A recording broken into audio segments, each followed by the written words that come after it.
Uma mãe levanta nos braços seu pequeno filho de poucas semanas de vida, sem saber que o bebê tem a mentalidade de alguém de 17 anos, enquanto para ela ele deve ter algum tipo de autismo por ficar olhando para as paredes e não chorar em nenhuma situação. No entanto, ele tem um sistema único, com crescimento 100 vezes mais rápido que qualquer outro humano. Na verdade, ele tem à sua disposição opções de evolução que pode usar tanto para crescer mais rápido quanto para aumentar seus atributos básicos. Por isso ele se lembra de que veio de uma vida como youtuber explorado, a tal ponto que por causa de seu mau estado físico acabou morrendo. Para mudar isso, ele melhora seus atributos, e logo alguns pontos no físico já o fazem respirar melhor. Sua concentração lembra a de uma criança mais velha, o que surpreende sua mãe. Ela o pega no colo, surpresa por ele não chorar ao tirar a televisão. Ainda assim, embora seja estranho sentir-se mimado com uma mente de 17 anos, o protagonista sabe que se chorar, recebe comida e é limpo, se necessário. Cada mamadeira faz sua barra de energia aumentar, então logo seu sistema evoluirá. Aqui ele percebe que tem uma irmã que gosta de se meter em encrenca, enquanto seu pai tenta pegá-lo no colo, mas com o cheiro de tabaco Mia o impede. No final, eles acabam jantando juntos, mas o pai o surpreende ao dar para todos o que parece ser um doce, pois na verdade é um tipo de vitamina evolutiva, já que o protagonista não sabia, mas esse mundo é muito mais complexo do que o que ele vivia. Nova evolução. Agora ele escolhe aprimorar sua inteligência, o que é ideal para ele. Como sua mãe mantém uma tradição em que o objeto escolhido pelos filhos define sua profissão, mas para o sistema, isso vai além de uma tradição familiar. Na verdade, trata-se de escolher a classe que irá acompanhá-lo, pois todas acabam chamando sua atenção: atirador de elite, explorador e lutador. No final, esta última é a que melhor aproveita suas melhorias físicas, então por enquanto ele decide continuar crescendo, embora esteja limitado por ter o corpo de um bebê. De nada adianta ser mais ágil se ainda não pode pular ou correr. Por isso, após uma fase de leite materno, ele decide evoluir melhorando força e resistência. Ninguém suspeita que um bebê inofensivo é um lutador, pois aqui, com apenas 2 meses de vida, sua mãe percebe que o pequeno já consegue ficar de pé no berço, e logo consegue manter o equilíbrio. As evoluções até impulsionam suas cordas vocais, então para Mia, é como ter um superdotado nos braços. Como sua mãe não o deixa ver TV ou usar celular, ele pega um manual de luta e começa a aprender e praticar sozinho. O que o esgota rapidamente, sua energia logo despenca e ele acaba dormindo, só acordando com fome, terminando com todo o leite de fórmula da casa. O problema é que isso causa desgaste econômico na família, então ele precisa pensar em como ajudar. Mesmo assim, o pai avisa que terá um aumento e que precisarão economizar, mas o dinheiro vai dar. Isso desagrada a irmã e causa discórdia, enquanto o protagonista foca em treinar fisicamente em segredo.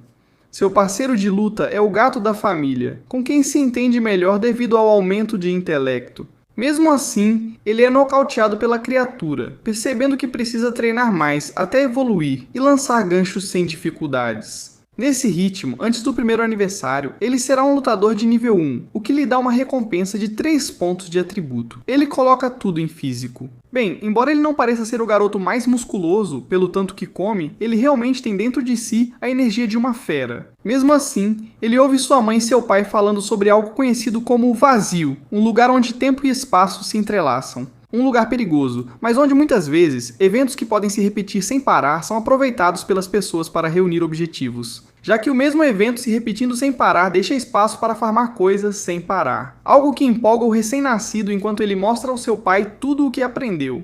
Pois ele fica surpreso que seu filho seja tão habilidoso. Então no dia seguinte, ele mesmo vai treiná-lo, mas pessoalmente, pois depois de aprimorar ainda mais seus golpes, o nível final de sua interface é desbloqueado e uma nova visão do sistema aparece diante dele. Agora ele consegue notar todos os detalhes em cada movimento, pois seu pai, que há pouco o via errar tanto, agora se surpreende com a direção de seus golpes. Então avançamos 2 meses, enquanto o pequeno passa de engatinhar a andar sem problemas. Então seu pai investiga como funciona ter uma criança prodígio, percebendo que o governo tem uma lei de compensação de 10 milhões de ienes para o jovem. Eles ficam animados e se inscrevem, mas a idade mínima para receber o benefício é de 2 anos.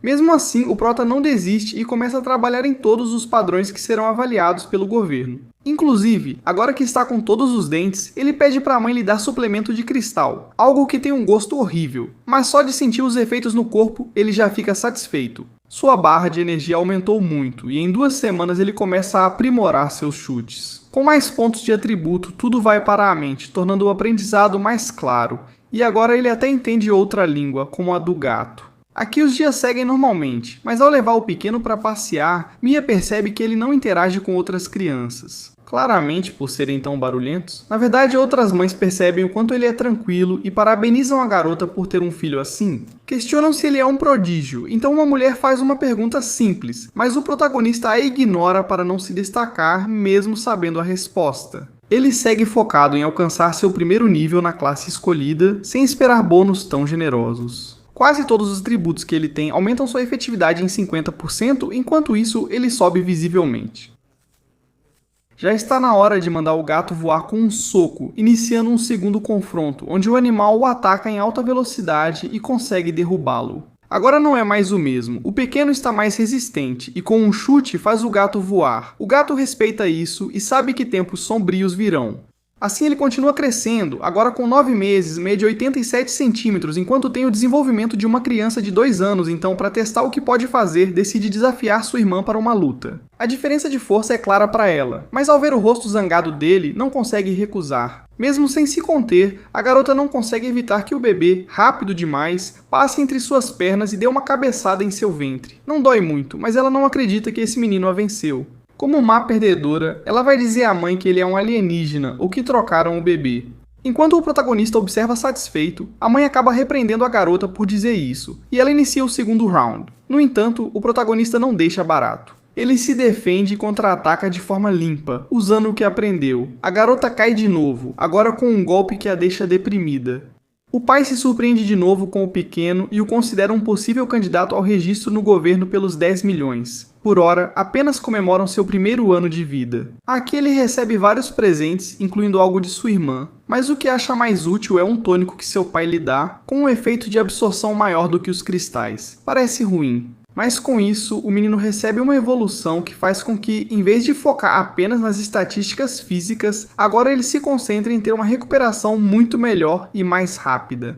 Então agora, depois de uma avaliação do seu pai em velocidade, inteligência e força, ele está bem avançado para o que seria considerado um prodígio. Eles enviam um e-mail esperando que não seja rejeitado, mas de repente um representante do programa de seleção do governo aparece na porta. Rapidamente o cara quer ver o menino, a quem diz que vão dar a oportunidade de mostrar suas habilidades. Ele só precisa ver o prontuário dele, percebendo que realmente parecia que o menino estava preparado, mas nunca imaginou encontrar uma criança de 1 ano com tais habilidades. Então, surpreso, primeiro ele dá um relógio para o menino que vai limitar sua força até que o processo de seleção termine. Mesmo assim, ele mesmo os escolta em um jato particular até Dink, um lugar onde será realizada a seleção, pois acaba sendo uma base militar onde logo de cara eles encontram 2 crianças de cerca de 7 anos discutindo sobre quem tem a habilidade mais precisa. Prodígios, nem tão incríveis, mas surge uma doutora que pela primeira vez atende uma criança de 1 ano em seu programa. Ela a pega no colo, acha impressionante e adorável, enchendo-a de beijos e deixando marcas de batom. Então, aqui eles são levados até o quarto designado com todo o conforto, enquanto as outras crianças da seleção observam pela porta. Embora a maioria seja mais velha que o protagonista, e entre todos esse menino de suspensórios parece ser bastante inteligente. O fato é que, no dia seguinte, começam os exames. Exames incluindo de sangue para verificar seu estado. O relógio inteligente agora marcará sua pontuação, já que nos dias seguintes ele viverá sua vida normalmente, assim como os outros 126 participantes, enquanto a equipe vai avaliando seu potencial. Então o protagonista deverá continuar comendo e acumulando experiência até chegar à primeira aula, onde está junto com 3 colegas mais velhos que ele, pois aqui a aula será de treinamento mental, onde todos tomarão um líquido preparado pelo professor que os induz a uma ilusão. Aqui todos acham que o novato é pequeno demais para estar aqui.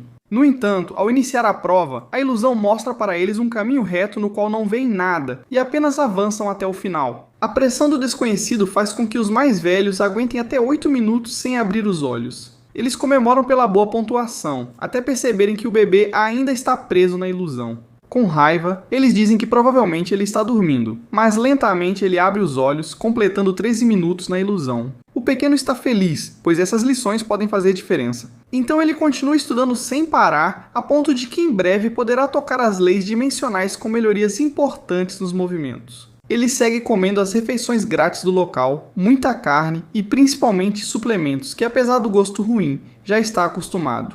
Enquanto os outros nem conseguem experimentá-los, pois ao chegar na aula ele está em 45º lugar no ranking de toda a prova. Ele é levado ao ginásio gigante, onde as crianças escolhem a forma de luta. O protagonista opta pelo combate corpo a corpo, aprendido em livros. O professor não esperava que alguém de 1 ano se adaptasse tão bem ao estilo de luta, e afirmou que se não passar na seleção, ele mesmo o transformará em um grande lutador. Aqui ele segue treinando a força dos punhos e aproveita o tempo até começarem os sparrings, que são o mais importante. Essas crianças vão se bater de verdade, mas no início ele apenas observa, e se vê uma boa técnica, a replica em seu sistema. Aqui eles indicam, parece o mesmo ruivo de antes, barulhento, mas muito habilidoso no combate, principalmente pela agilidade para sua idade. Eles vão primeiro. O protagonista emocionado se aproxima do ringue, mas ninguém quer enfrentá-lo. Um garoto de cabeça raspada e confiante aceita o desafio, enquanto o protagonista ataca uma das pernas dele. O homem não precisa de esforço para controlar a força de uma criança pequena, mas logo o corpo dele começa a se soltar. Enquanto isso, essa energia de fera que ele carrega por dentro faz com que sua resistência aumente, pois todos os seus atributos se duplicam, e ele parte para o ataque pela segunda vez. O careca não consegue resistir à força e sai voando. Ninguém entende o que acabou de acontecer. O protagonista verifica se o cara está bem. No entanto, nesse momento aparece um aviso em seu sistema, já que o gasto de energia, literalmente, o derruba. No final, ele acumula 14 pontos para a classificação. Aqui ele faz uma videochamada com sua família. Agora só resta esperar para ver se foi suficiente para ganhar o prêmio em dinheiro. Enquanto isso, o protagonista segue cumprindo tarefas pendentes. No entanto, os livros do ensino fundamental já não são suficientes para o seu intelecto, então ele acaba usando teorias do ensino médio para completar seus trabalhos, e no momento eles são aprovados. Pois aqui é divulgada a nova classificação, onde o primeiro lugar, com 10 pontos, acaba sendo superado pelos 17 pontos diários do protagonista.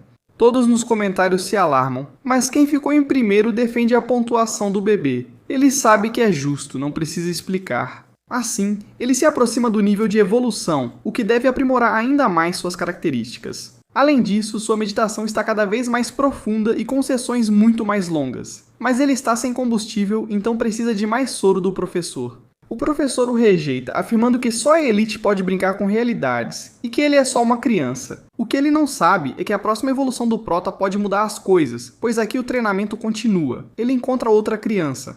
Ainda mais careca, pois acontece que este é Saitama, de quem ele tirou o primeiro lugar e que tem o corpo cheio de músculos mesmo tendo apenas 7 anos. Mesmo em repouso, o Prota consegue carregar muito peso. Saitama se aproxima e comenta que é uma pena, mas o Prota não entende. E é que no final quem acaba se destacando na seleção são aqueles que têm uma ventaja innata, despertados, e que ele não tem. Por isso, se ele sentir que não foi selecionado, o pequeno de 7 anos vai recrutá-lo para sua própria equipe de elite. Isso simboliza respeito ao protagonista. Não se trata apenas de ter mais poder ou menos poder. Eles se dedicaram a melhorar sua mente. A sobrevivência fica de lado, por isso, no final, ele evolui novamente ao focar em uma única coisa, obtendo um monte de bônus. Ainda assim, para alcançar o nível de elite que o professor pediu, ainda falta bastante, então é possível conseguir isso antes dos 3 anos, pois aqui as aulas são de outro nível. E ao atravessar um portal, todas as crianças são levadas para este mundo colorido, onde deverão sobreviver por 1 mês, trabalhando em equipe ou como quiserem. O objetivo é sobreviver conseguindo recursos de alta qualidade, enfrentando perigos reais, e só serão resgatados se suas vidas estiverem em perigo. Isso seria um fracasso, então agora estão livres para agir como quiserem. Todos correm em direções diferentes, mas o protagonista logo percebe que um dos garotos bagunceiros o segue, pedindo para entrar em seu time. Apesar de não ser o melhor em sobrevivência, o protagonista é muito habilidoso em criar objetos para isso. Ainda assim, para o bebê, o ruivo não passa de uma distração, ainda mais porque realmente não é muito útil. Mesmo assim, ao ver que ele tem alguns truques que aprendeu com seu irmão, que já fez a prova, além de um mascote bom para caçar, decide aceitá-lo. Aqui, a primeira coisa é que eles encontram uma criatura de má fama entre todos, então o Prota se encarrega de acabar com ela o mais rápido possível. Eles rapidamente começam a construir uma casa simples que os proteja e esfolam o javali para recuperar energia com uma boa refeição. Os animais também comem e penduram o resto da carne para secar. Depois, só resta descansar até um barulho acordá-los. Ao investigar, descobrem que a garota tenta roubar a comida deles, mas conseguem detê-la antes da fuga. No fim, percebem que ela só queria sobreviver e não é má pessoa. Mesmo assim, o Prota sabe que ela está entre as melhores, então é preciso ter cuidado. Como as habilidades dela podem ajudar, especialmente ao entrarem na caverna próxima, eles oferecem um pouco de comida para ela. Mas como a garota já passou por todos os problemas possíveis, ela recusa a proposta e desaparece. Ela só para o protagonista no dia seguinte, junto com o Ruivo Justo. Eles atravessam uma área perigosa e precisam ter cuidado, pois, se o sistema apontar risco, serão eliminados da competição. Eles seguem em frente. É isso que acontece, pois eles encontram uma garra afiada, um lobo muito agressivo. No entanto, o protagonista não pensa muito, pegando-o de surpresa por ser tão pequeno em comparação, e com sua agilidade acaba cortando toda a barriga dele, uma técnica genial. Assim, eles acabam chegando até a entrada da caverna e percebem rapidamente que o lugar está cercado por esses lobos. Eles não têm nenhuma chance, então o mais sensato é recuar. De repente, um rugido vindo do fundo da caverna afugenta a maioria dos lobos e soa como um chamado para entrar. Uma grande figura misteriosa, pois acaba sendo um robô com algum tipo de inteligência artificial que termina de afugentar os lobos. Enquanto o protagonista está intrigado com o que está acontecendo, ele sabe que já não podem ir embora e precisam encontrar uma forma de entrar na caverna. Então, o protagonista começa a construir armadilhas para acabar com os lobos que restaram enquanto se prepara para entrar, mesmo sabendo que reforços seriam bem-vindos. Ele acaba encontrando mais companheiros, desta vez o Albino junto com o cara dos suspensórios, e é nesse momento que o robô aparece diante deles. E é aí que o bebê começa a estudar, tentando entender o que ele diz, pois acaba descobrindo que está esperando uma ordem. Ao sentir a presença do garoto falando com ele, o robô fica imóvel, o que todos acham estranho, mas aproveitam para avançar e encontram duas portas e um velho bunker abandonado, onde ao longe veem os cadáveres de dois humanoides. E uma gravação onde mostra como eles chegaram à Terra, atraídos por sua beleza, porém foram atacados pelos conhecidos como nuvens negras, que os deixaram feridos. Y con solo la protección de un robot en la entrada. No final, eles se resignaram a uma morte tranquila, pois o professor aparece para parabenizá-los por completarem a missão com a relíquia humanoide mais exclusiva. Deixa claro que o protagonista teve sorte ao ativar o protocolo de proteção infantil do robô. Mesmo assim, todos querem saber o que são as nuvens negras. E o professor diz a eles que são conhecidos como caçadores de estrelas, que procuram civilizações já estabelecidas para eliminá-las de seu planeta, obrigando o surgimento de uma nova vida. Em parte, esse projeto de crianças prodígio é para criar um herói capaz de defender a humanidade. Caso esses caçadores decidam atacá-los, todos são reunidos aqui. Dias pequenos. Foram eliminados, enquanto isso, o Prota lidera o placar. Além de conseguir uma loja em seu sistema para facilitar que ele obtenha relíquias. Enquanto isso, já na academia, Saitama vem se despedir, já que passou na seleção ocupando a 27ª posição histórica. Agora ele vai embora, mas deixa o cartão dele para que o visite quando quiser, respeitando suas conquistas. Por isso, foi classificado entre os novatos como professor. Além disso, como a garota encontrada também passou, o protagonista sobe para 6º lugar e a lenda de 1 ano de idade começa a se popularizar rapidamente. Enquanto isso, ele continua focado em treinar e o professor em observar sua dedicação. Aqui as pontuações são publicadas aos poucos, surpreendendo ao ver que o menino de suspensórios foi reprovado com classificação B. Mesmo assim, ele segue otimista para futuras oportunidades. Enquanto isso, os encrenqueiros passam com a nota mínima, nível A, certos de que o protagonista, no topo da tabela, deve alcançar o nível S. Porém, ninguém sabe o que vai acontecer. Enquanto isso, o conselho debate se o bebê de 1 ano deve ser candidato direto ao nível S. Porém, por não ser desperto, pode acabar estagnado em sua trajetória para se tornar elite. Por isso, quase todos decidiram não dar o nível para ele. Nesse momento, um ancião entra furioso, pois é o professor responsável. Ele também é o diretor da academia e repreende o conselho, que há anos se dedica a reservar os postos de classificação aos despertos que vêm de boas famílias e não a alguém com potencial, mas comum. Todos envergonhados negam ter feito algo assim, então o velho assume a liderança. Deixa claro que mais do que os despertados, eles precisam de pessoas talentosas, que mesmo arriscadas, podem ser a esperança da humanidade. Esse discurso muda as votações, e no final o bebê de 1 ano se torna praticamente um patrimônio nacional, com um título, esse sim mais merecido. O protagonista não demonstra surpresa, enquanto sua mãe está extremamente orgulhosa, especialmente ao ver bebês da idade do filho. O protagonista, porém, não sabe que caminho seguir. Agora ele só recebe uma mensagem com certificado de título, mas ao falar com a professora, logo pergunta sobre o prêmio de 10 milhões. Aqui a mulher entrega à mãe um certificado bancário. Além da quantia, enquanto isso, o pequeno também receberá um dos tutores despertos do governo.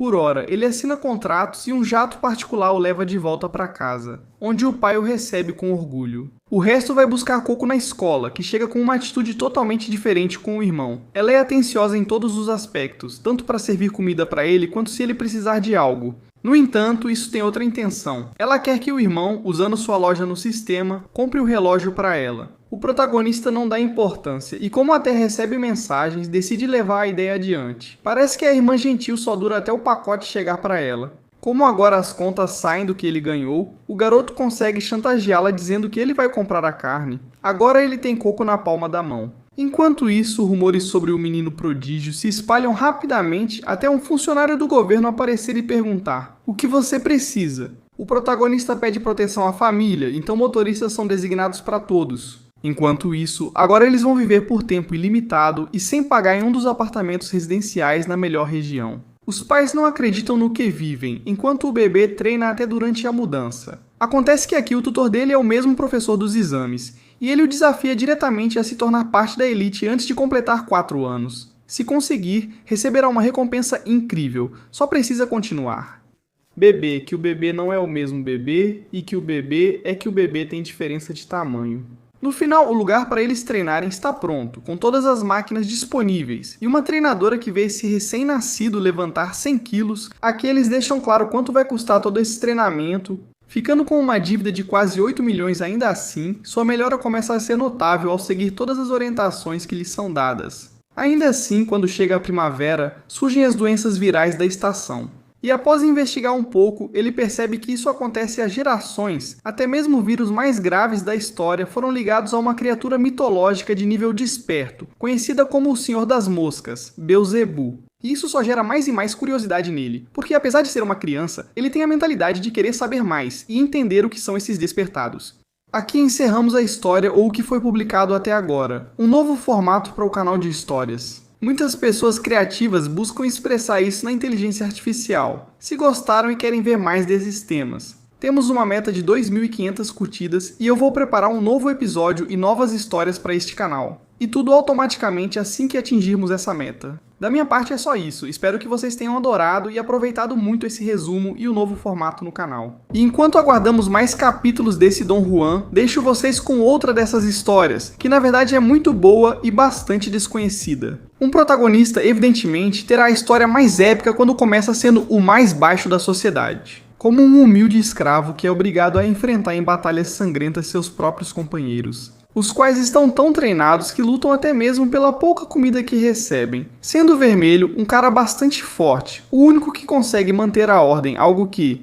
Mira, nuestro protagonista, Cestus. Vê como amigo, pelo menos até serem obrigados a lutar na seleção dos mais fortes, sendo o Vermelho o favorito. Não só pelo físico, mas também pela atitude, enquanto o outro está magro e fraco, só é criticado. No entanto, ele tem um mestre por trás, chamado Safar, que parece confiar no protagonista. E por quê? Por causa de uma velocidade de reação que ele rapidamente demonstra na arena. E embora sua mente o impeça de ferir um amigo, ele se obrigou a fazê-lo mostrando que para ter 15 anos é um diamante bruto. No entanto, na gloriosa Roma não há perdedores, e o gentil Vermelho acaba sendo assassinado em seus braços. É assim que ele é marcado como um dos escravos escolhidos pelo Grande Valente. E junto com alguns outros companheiros, é prometida a eles a liberdade depois de vencerem 100 batalhas. Então o mestre se encarrega de treiná-lo, dando golpes bons e eficazes. Uma mente fria. Mas acima de tudo, por ser alguém tão pequeno e não conseguir nocautear com um único golpe, ele precisa se tornar o mais rápido. E mesmo que o velho pareça bastante machucado pela vida, seus ensinamentos são de um trabalho árduo. Um jogador é transformado em um dos mais bem-sucedidos do negócio.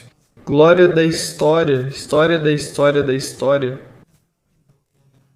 Com um monte de combates de todo tipo, até mesmo o sexto, ele encontra um loiro que parece bastante simpático, o qual lhe indica o caminho e lhe deseja sorte nos combates.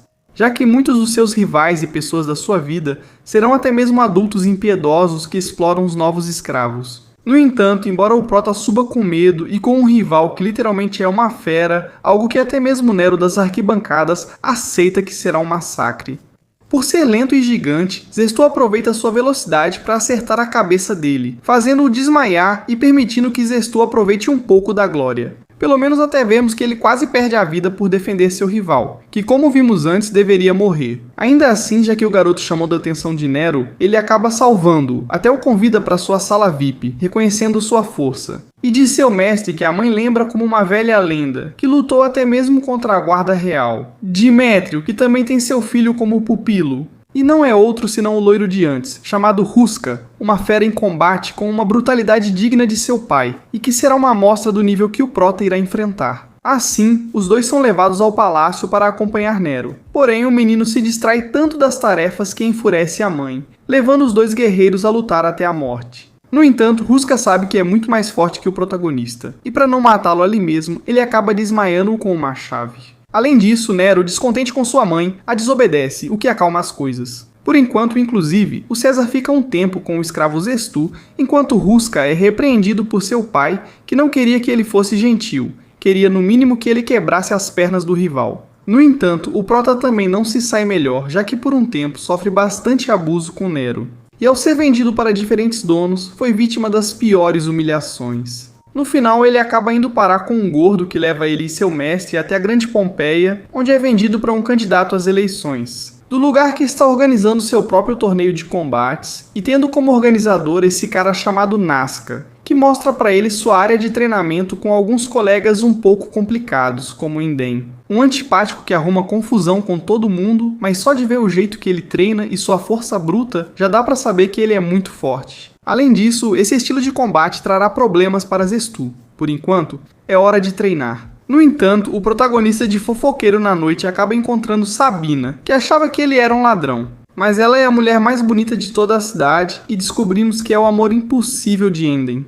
Con su fuerza, es un simp, Simpático, um fã de verdade. E mesmo que a garota o rejeite 1000 vezes, ele não se importa, nem mesmo recebendo zombarias de todo mundo. Embora a garota não seja totalmente má. E quando precisa ajudar, ele ajuda, como essa cidadã, cuja taverna foi tomada por assediadores. E Sabina leva o time do Prota para enfrentá-los, sendo Zestus quem mais se destaca, porque à primeira vista ele é o menor e mais fraco. Mesmo que seus punhos não bastem contra o gigante, ele chama a atenção da mulher, que com Enden não demonstra. Na verdade, descobrimos que o cara é fã dela há anos. E ela? Ela só pôde prometer a ele que, se completasse um recorde impossível de 50 vitórias seguidas, ela lhe daria liberdade. E ele se tornaria sua mão direita, para isso só faltam mais 2 vitórias. No entanto, essa é uma situação entre os dois. Ao protagonista não interessa, ele apenas continua seu treinamento para que seus golpes sejam mais letais. Inclusive, Zafar o ajuda a praticar um golpe que não só nocauteia, mas mata, algo que o protagonista não tem certeza se deve usar. No entanto, a própria Sabina o chama até seu quarto, propondo que ele a acompanhe em sua próxima viagem a Roma. Não como escravo, mas como seu guarda-costas pessoal de agora em diante, o sonho de qualquer escravo. Mas o protagonista, que já viveu com um líder, neste caso Nero, que em busca de um amigo acabou se tornando um abusador, e ele teve que fugir, decide que vai conquistar sua liberdade com os próprios punhos. Então ele a golpeia e então recusa a oferta, algo que essa mulher nunca tinha experimentado antes. Ela fica obcecada pelo protagonista, mas para por aí, pois ordena a Enden, que é praticamente seu fantoche, que enfrente o protagonista, e que lhe mostre o desespero de ser um escravo. Já que a besta sente inveja porque Sabina, a mulher que mais respeita, está interessada em um recém-chegado. Então será uma batalha interessante com um protagonista que vai ganhando aos poucos. Nervos de aço que lhe permitem se dedicar a treinar e melhorar. Esse golpe fatal que lhe ensinaram assim até o grande dia em que tem a beleza da cidade como espectadora. O caso é que Enden é o favorito do público por toda a carreira que tem, e ao apresentarem um simples garoto como rival, todos dizem que será fácil demais. Mas nada disso importa quando o protagonista fica sério, então ele começa atacando com uma velocidade que Enden mantém sob controle, esperando o momento certo para responder. Mas o garoto continua aumentando a velocidade a um ponto em que o mais forte de Pompeia leva um golpe direto no rosto que o derruba por um tempo. No entanto, por mais que isso deixe o público enlouquecido, o dano em Enden é mínimo e o protagonista acabou de esgotar sua resistência. Então, é hora dele também receber castigo, inclusive com golpes em áreas específicas que hoje em dia seriam ilegais, fazendo-o perder o equilíbrio, mas acima de tudo, obrigando-o a atacar, algo que Enden aproveita para dar um golpe bastante letal na nuca, que o deixa inconsciente. E mesmo que ele se levante por determinação, perde parte da memória de curto prazo. Só sentindo o perigo em que está, com todo o seu corpo vibrando de dor, por isso começa a troca de golpes, dando e recebendo sem parar. Por um bom tempo, todos reconhecem o quanto o garoto de 15 anos é forte e parte da arquibancada começa a torcer por ele. Incluindo Nazca, que em seu momento teve a mesma oportunidade que o protagonista ao ser escravo, mas tomou a decisão fácil se acostumando com a boa vida. E agora, Cestus é o exemplo de determinação que ele nunca teve. Por isso, ele também se conecta com o público. Enquanto isso, o protagonista acerta golpes nas costelas de Enden, que tenta esconder a dor, mas começa a perder resistência. E para Cestus fica mais fácil ler os ataques dele, equilibrando as coisas. Ou assim parecia, porque Enden consegue ferir o protagonista na testa, o que é ruim para a visão de um dos seus olhos. Dando tempo para a fera se recuperar e com o protagonista tão exausto, o que resta para ele é a lembrança desse ataque que ele vinha treinando. Por isso, ele arrisca tudo na última sequência de golpes e acaba muito ferido. Pero que gracias a esto le da A abertura que ele procurava para desta vez sim, dar um golpe realmente letal na nuca, com uma precisão que faz Enden desmaiar imediatamente, mesmo com a motivação de uma Sabina desesperada. A vitória é de Cestus, enquanto o Albino só recebe o ódio daqueles que apostaram nele. Claro, tudo isso do conforto das arquibancadas, porque eles mesmos não desceriam para lutar. Como a voz do protagonista não basta, Sabina faz seu primeiro ato de bondade para o fã. Acalma o público enquanto se despede para sempre de Enden, que para ele é o pior dos castigos, enquanto o protagonista se recupera após sua grande batalha. Mesmo assim, o ataque na nuca de Enden lembra muito o do protagonista. E Zafar acaba descobrindo que a mesma pessoa que o ensinou também treinou Enden, e essa pessoa é conhecida como Demócrito, um velho maligno que gosta de testar lutadores e técnicas, uma informação valiosa para Zafar, que o procurava. Ainda assim, Enden agora tem um peso a menos sobre si, e reconhece no final a força do prota. Assim como o povo de Pompeia, que foi conquistado facilmente por sua atitude e resistência. Embora na verdade todos de Pompeia vão morrer em alguns anos. A questão é que o prota deve seguir, e ao longo de um ano, enquanto é explorado em vários trabalhos, aprimora seu condicionamento físico e técnicas. E um dia aparecem dois caras aparentemente normais, mas que estão procurando guerreiros para lutar nos eventos do Grande Nero. Algo em que o dono do prota o obriga a participar em uma espécie de eliminatórias nesses mini-eventos. coliseos donde el espacio dificulta. Lutas. No entanto, Cestus não tem muito problema contra os primeiros adversários. Ele os derrota quase só com tapas, mas se torna cada vez mais brutal, golpeando até quem já está no chão. Seu temperamento lhe causa problemas e ao falar com o mestre percebe que mesmo habilidoso, não consegue moldar sua técnica. E ele não vai conseguir isso se não focar em conectar seus golpes com sua mente. Enquanto isso, vemos Félix, outro dos escravos muito habilidoso que parece ter. Encontrado su propia forma de disfrutar de la... Lutas ao contrário do protagonista, que está cada vez mais tenso, pelo menos até sua luta debaixo da chuva, onde ao colocar em prática o que Zafar lhe disse, ele deixa que sua mente se conecte à luta, aguçando seus sentidos e fazendo com que combos e ataques normais tenham força para nocautear qualquer adversário. Assim ele recupera sua tranquilidade e o bom relacionamento com seus amigos, bem na hora de conhecer Félix, que é um cara bastante confiante em si mesmo e em sua sorte. Mas ele não nega que a atitude e a aura, principalmente do protagonista, são as de um guerreiro. Será que ele adivinha que vão se encontrar na final? E é exatamente isso que acontece. Na verdade, os dois estão cientes da técnica um do outro. Mas vemos Cestus muito mais tenso do que Félix, que se diverte nas lutas, iniciando esse duelo para ver quem supera as eliminatórias. E pode viajar para Sicília para o evento principal. Então Cestus ataca sem parar, no entanto, tudo o que Félix faz é se defender no momento certo. Ele muda sua postura para uma com os ombros mais abertos, chega a parecer até bobo. Mas Zafar reconhece que, em um espaço tão pequeno, isso faz com que muitos dos golpes que Cestus podia bloquear agora acertem sem problema. Isso acaba se tornando um castigo para o protagonista, que acaba caindo várias vezes com golpes tão amplos. E no final, um dos seus tornozelos acaba lesionado novamente, Félix se gaba da sua sorte, e agora, com a luta sob controle, decide atacar muito mais. No entanto, Cestus, enquanto recebia golpes, também percebia que sempre que seu rival atacava de forma tão aberta, seu peito ficava exposto. Ele aproveita isso para mandá-lo voar pela primeira vez em toda a luta, e embora anime todo o público e os apostadores. A técnica não foi tão eficaz porque o tornozelo do protagonista prejudica sua base no chão e, consequentemente, força. Então a luta continua. E agora que os dois estão no seu auge, a batalha fica bem equilibrada, a ponto de se tornar um duelo de resistência. Vamos ver quem aguenta o último golpe. Apesar disso, eles ainda estão em desvantagem porque Félix controla melhor o espaço e o encurrala com facilidade. Então várias vezes ele quase é nocauteado com um golpe, restando apenas um espaço para dar alguns socos, o que parecia inútil. Mas por serem tão constantes, começam a tirar a força de Félix. E com a resistência brutal que o garoto de 15 anos tem, a luta acaba se estendendo muito mais. Agora, o tornozelo de Cessus o faz quase cair e ele já não consegue mais ficar de pé. Por isso, decide arriscar tudo em um último ataque. Laura tiene los huecos en la defensa Do rival, e ele deseja usar o último que seu mestre lhe ensinou, que é controlar a respiração de Félix. Então, ele aproveita um instante para tirar o ar dele e dá um golpe no queixo tão forte que o deixa tonto. Perdendo o controle da batalha, evidentemente, isso não é suficiente para vencê-lo.